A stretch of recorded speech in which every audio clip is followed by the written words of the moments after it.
The Ashgar family was, by all accounts, ordinary. Life in their suburban home was unremarkable. Amir, the father, was a hard-working accountant. Layla, the mother, was a loving homemaker. Their 6-year-old daughter, Alaa, was a playful child, full of life. They were content, blissfully unaware of the darkness lurking beneath the surface of their reality.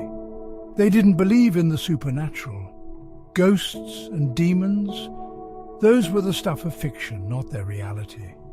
Little did they know, their perception of normalcy was about to shatter. Amir, always practical, dismissed Layla's concerns. "It's just a phase," he'd say whenever Alaa acted strangely. Layla, however, couldn't shake the feeling that something was wrong.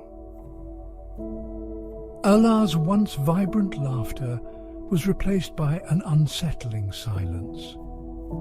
Her once bright eyes now held a vacant, almost sinister look.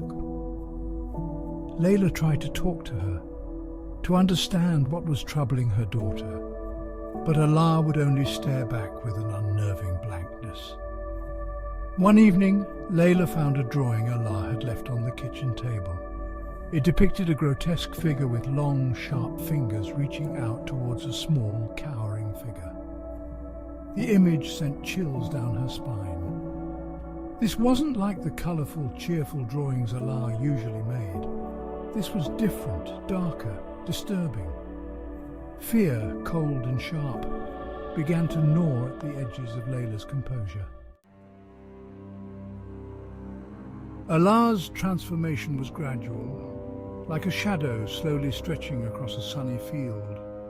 Her once infectious laughter became rare, replaced by an eerie silence. She would sit for hours, staring at the wall, her eyes vacant and distant. Her toys, once her pride and joy, lay abandoned, gathering dust in the corner. Layla tried to reach her, to pull her back from the abyss she seemed to be slipping into, but her attempts were met with a chilling indifference. One afternoon, Layla discovered Alaa whispering to something unseen in her room.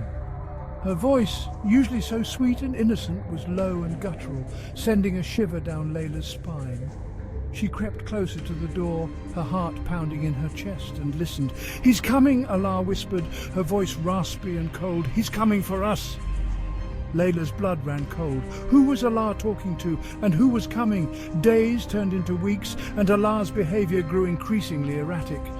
She would lash out in violent tantrums, her small body filled with an unnatural strength. She scratched at the walls, her tiny fingers leaving deep gouges in the paint. She refused to eat, her once healthy appetite replaced by a sickening aversion to food. Layla, at her wit's end, watched her daughter waste away, her fear turning to despair. Amir remained skeptical, attributing Alaa's behavior to a stubborn phase.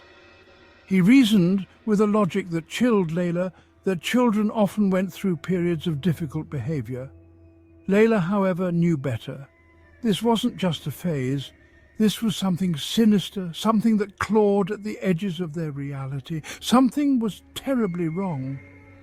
One night, as Layla lay sleepless in bed, she heard Alaa's voice again. It was faint, a whisper carried on the edge of silence, but it chilled her to the bone. She got up and crept towards Alaa's room, her heart pounding in her chest. As she neared the door, she heard another voice, a deep guttural growl that seemed to emanate from the very walls of the house. Fear, raw and consuming, tightened its grip on her.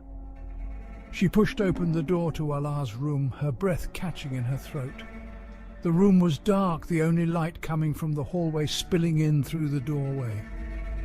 Alaa was sitting up in bed, her eyes wide and vacant, a small porcelain doll clutched in her hand. The doll's head was twisted at an unnatural angle, its painted smile transformed into a grotesque leer. Layla stared at the doll, her blood turning to ice in her veins. Amir, finally acknowledging the gravity of the situation, agreed to consult a specialist. He, however, insisted on a child psychologist, dismissing Layla's pleas for a paranormal investigator. The psychologist, after a series of sessions, declared Allah's behavior as extreme but not paranormal. He suggested therapy, medication, a change of environment. Layla, her instincts screaming against it, felt a growing sense of dread.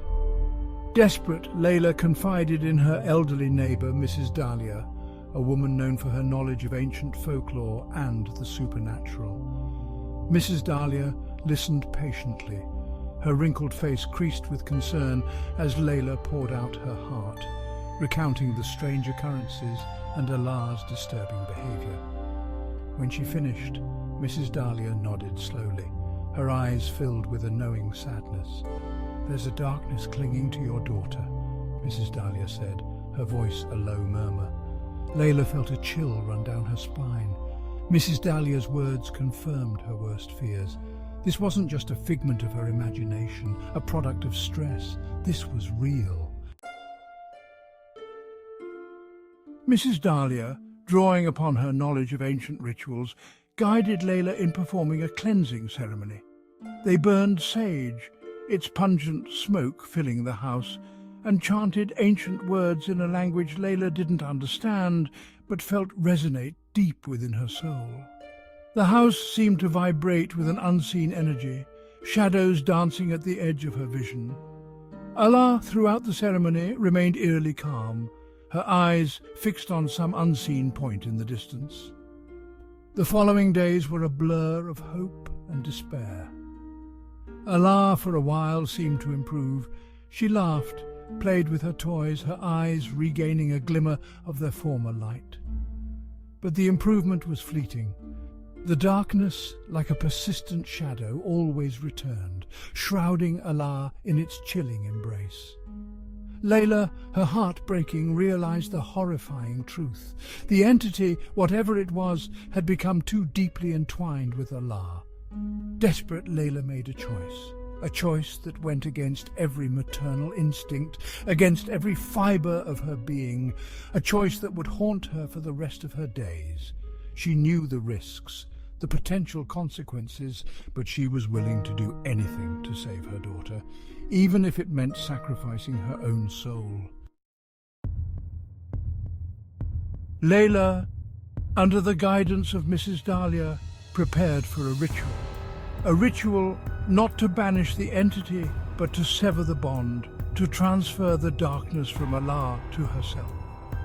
She knew the risks. She knew she might not survive, or worse, become a vessel for the evil that plagued her daughter. But she was determined.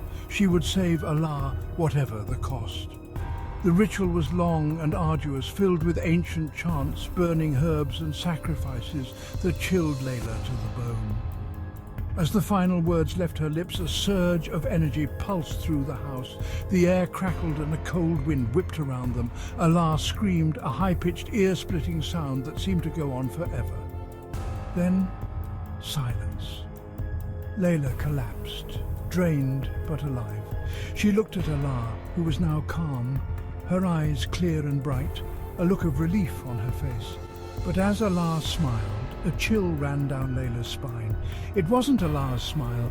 It was a chilling imitation, a grotesque parody filled with an ancient knowing malice. The entity, it seemed, had found a new home,